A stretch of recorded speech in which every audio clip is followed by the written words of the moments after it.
우리에게 주신 하나님의 말씀은 누가복음 우리 13장 22절부터 35절까지의 말씀입니다. 함께 읽겠습니다.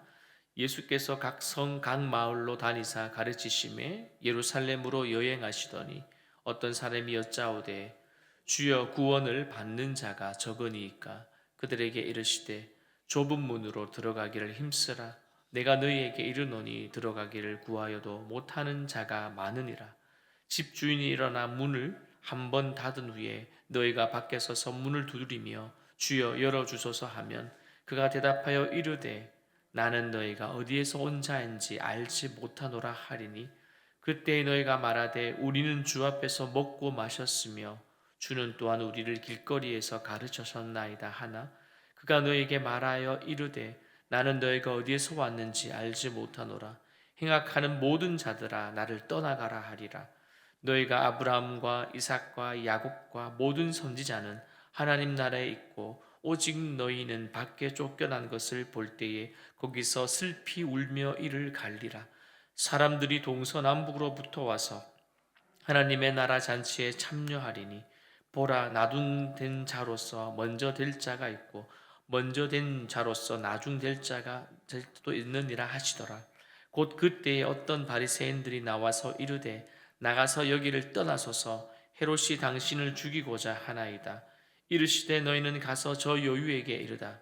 오늘과 내일은 내가 귀신을 쫓아내며 병을 고치다가 제3일에는 완전하리라 하라.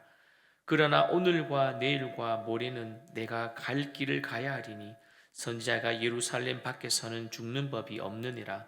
예루살렘아 예루살렘아 선지자들을 죽이고 내게 파송된 자들을 돌로 치는 자여 암탉이 제 새끼를 날개 아래 모음같이 내가 너희의 자녀를 모으려 한 일을 몇 번이냐.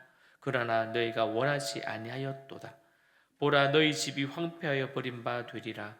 내가 너희에게 이르노니 너희가 주의 이름으로 오시는 이를 찬송하리로다. 할 때까지는 나를 보지 못하리라 하시니라. 아멘. 사람들은 편한 길을 선호합니다. 그러나 그 길이 생명의 길인지 아니면 사망의 길인지가 중요합니다. 그리고 사람들은 열린 문을 선호하죠. 그러나 그 멸망으로 인도하는 문인지 아니면 승리로 인도하는 문인지가 더 중요한 것 같습니다. 오늘 보면 예수님은 여러 마을을 들르시면서 예루살렘을 향하셨습니다. 주님은 마지막을 염두하고 오늘도 사셨지요. 또 최종 목적지가 어디인지 그걸 예수님은 잊지 않고 사셨던 것 같습니다. 마치 인생의 로드맵의 시작과 또한 과정과 그 결과를 기억하고 사셨던 것이죠. 그때 누군가가 예수님에게 이런 질문을 합니다. 주여, 구원받을 자가 적으니까? 여러분, 이 질문은요, 당시 많이 회자가 되었던 주제였습니다. 왜냐하면 그들은 대다수가 구원을 받을 것이라고 생각을 했습니다. 그때 예수님은요, 부정적인 답변을 하시더라고요. 우리 24절 말씀을 다시 한번 읽어봅니다. 시작. 좁은 문으로 들어가기를 힘쓰라. 내가 너희에게 이르노니 들어가기를 구하여도 못하는 자가 많으니라. 왜 이런 말씀을 하셨을까요? 여러분, 그들이 지금 유대인들입니다. 그들이 현재적 그런 헌신 없이 미래적 낙관론에 빠져 있었기 때문입니다. 앞에 부분이 중요하죠. 현재적 헌신 없이 단지 미래의 낙관론 말입니다.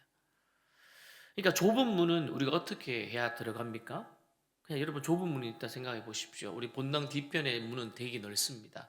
저 문이 한 4분의 1로 작아졌다면 여러분 아마 서서는 들어오지 못하실 거예요. 당연히 목을 그리고 고개를 숙이고 허리를 굽혀야지만 들어올 수 있는 문일 것입니다. 그러니까 사실적인 우리의 좁은 문은 고개를 많이 숙여서 들어가는, 다른 말로 불편한 문입니다. 이런 말은요, 어떻게 우리가 해석할 수 있고 이해할 수 있을까요? 오늘 맥락에서는 겸손해야 한다 라는 그런 의미가 아닐까요? 겸손해야 들어갈 수 있는 문. 그래서 주님은 그 좁은 문은 구원의 문으로 들어가기를 힘쓰라고 말씀하십니다. 여러분, 그렇다면 세상의 대로가 아닌 그 좁은 길이신 예수님을 우리가 따라가는 삶, 그 따라가는 삶은 현실적으로 기쁨도 있고 우리에게는 즐겁지만 한편으로는요, 고난과 어려움이 함께 동반된다는 사실입니다. 그래서 25절은 이제 밖을, 즉 하나님 나라 밖으로 쫓겨난 이들에 대한 설명입니다. 자, 반전과 역전의 모습을 그리고 있습니다. 자, 구원으로 들어가는 문은 곧 어떻게 된다고요? 닫힐 것이다. 닫힐 것이다. 그런데 문을 열어주기를 요청하는 그들에게는 이런 대답을 하시더라고요. 이런 대답이 들립니다. 보십시오. 나는 너희가 어디서 온 자인지 나는 전혀 알지 못한다라고 말씀하시죠. 여러분, 간절히 감정적으로 요청하여도 한 번 닫힌 후에는 아무도 열 수 없습니다. 아무리 애원하고 복걸해도 안 된다는 겁니다. 여러분, 이 표현은요, 하나님의 절대 주권을 나타나는 부분입니다. 보십시오. 어떻게 해요? 그분이 닫으면 열 자가 없는 것이죠. 맞습니다. 여러분, 우리에게 주시는 하나님의 은혜, 이것은요, 하나님이 주시는 은혜 아닙니까? 좀 신학적인 용어로 말하면요, 불강력적인 은혜. 내가 받기를 원하지 않고 내가 아무런 것 없이 그냥 하나님 일방적으로 주시는 은혜 말입니다. 나와 상관없이. 여러분, 그렇다면 오늘 그리고 난 이후에 이런 말씀을 하십니다. 먼저 된 자가 나중 될 것이다 라고 또 덧붙여 말하지요. 자, 무엇입니까? 먼저 부름을 받은 유대인이 구원 역사의 중심부에 있었지만 당시에 그 영적 특권과 자부심으로는요, 좁은 문에 들어갈 수가 없었습니다.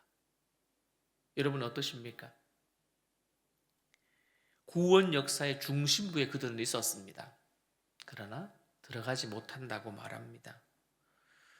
어떤 자들이 그러면 들어가는 그 잔치에 참여하는 자일까요?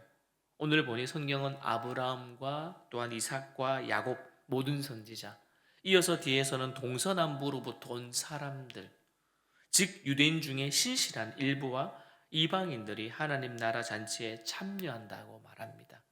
오늘 우리는 지금 금요일 본문을 보지만요, 여러분 토요일, 그 다음 주일 본문을 보시면 예수님이 어떤 큰 잔치를 벌입니다. 그리고 이미 그들에게 청하기 위해서 이미 다 알려주셨어요. 그리고 시간이 되어서 종들에게 말합니다. 청한 자들을 다 데리고 오라고. 그런데 그들은 그 잔치에 왔을까요? 안 왔을까요? 안 옵니다. 어떤 사람은요, 무엇 때문에? 내가 밭을 샀다고. 그래서 밭을 보러 가야 한다고. 어떤 사람은요, 소 5 겨리를 샀는데 나 그걸 돌보고 시험해야 된다고. 안 옵니다. 한 사람은요, 장가 갔다고 못 온다 합니다. 저는 이 3명 중에 마지막은 조금 타당하다고 생각합니다. 장가 가면 올 수 없는 상황이지만은 그래도 다 못 왔습니다. 그리고는 예수님이 화가 난 말투로 종을 불러 빨리 나가서 누구나 만나는 자들을 다 이 장소에, 이 잔치에 청하라고 말합니다. 사랑하는 성도 여러분, 무엇입니까? 오늘 이 말씀이 나오기 전 오늘 본문도 동일한 것 같습니다. 우리가 교회에 출석한 지 오래되었더라도 관습적인 종교 생활에 머물러 있다면 다시 처음 사랑을 우리는 기억해야 될 줄 믿습니다. 내가 난데, 내가 얼마나 신앙의 경륜이 오래되었는데, 내가 얼마나 믿음이 좋은데, 사랑하는 성도 여러분, 그것은 제가 판단하는 게 아니고 여러분이 판단하는 게 아닙니다. 하나님이 판단하시는 거죠. 우리는 단지 천국 문 앞에 서는 날까지 겸손히 좁은 문으로 들어가기를 힘써야 될 줄 믿습니다. 그리고 예수님은 하나님 나라를 가르치시는데 이제 바리새인들이 와서 이렇게 말합니다. 여기를 떠나십시오. 지금 헤롯이 당신을 죽이려고 합니다. 이것은 충언이 아니라 위협이었습니다. 마치 보기에는 그들이 빨리 예수님을 피하게 하기 위한 그런 말인 것 같지만요, 문맥상 잘 보시면 아니었습니다. 지금 예수는 그 헤롯을 보고 여우라고 부르면서 봐라, 오늘과 내일은, 즉 예수님의 공생의 전체 기간을 뜻하면서 동시에 이 사역의 내용을 말합니다. 나는 계속해서 축기와 치유의 사역을 계속할 거다라고 말씀하시죠. 무엇입니까? 예수님의 말씀은 제 아무리 위협하는 사람을 만날지라도 사람을 살리는 일, 즉 구원하는 일을 계속 하시겠다라고 그분은 의지를 보여주십니다. 동일할 줄 믿습니다. 우리도 예수님처럼은 될 수 없지만 예수님의 그 심정, 그 마음처럼은 우리가 어떤 일을 만날지라도 오늘도 사람을 살리는 일, 그리고 구원을 위한 그 귀한 구원의 사역 가운데 쓰임받는 우리들이 되어지면 좋겠습니다. 33절 말씀을 한번 읽어볼까요? 시작. 그러나 오늘과 내일과 모레는 내가 갈 길을 가야 하리니 선지자가 예루살렘 밖에서는 죽는 법이 없느니라. 이어서 예수님이 말씀하십니다. 예루살렘아 예루살렘아 선지자를 죽이고 내게 파송된 자를 돌로 치는 자여, 그리고 암탉이 제 새끼 날개 아래 모음같이 내가 너희의 자녀를 모으려 한 일이 몇 번이냐. 그러나 너희가 원하지 아니하였도다. 여러분, 주님의 애절한 목소리와 계속해서 기다리며 돌아오기를 원하시는 주님의 마음을 여러분 기억하십시오. 그리고는 주님이 걸어가셨던 그 길, 우리도 담대히 그 길을 걸어가기를 바랍니다.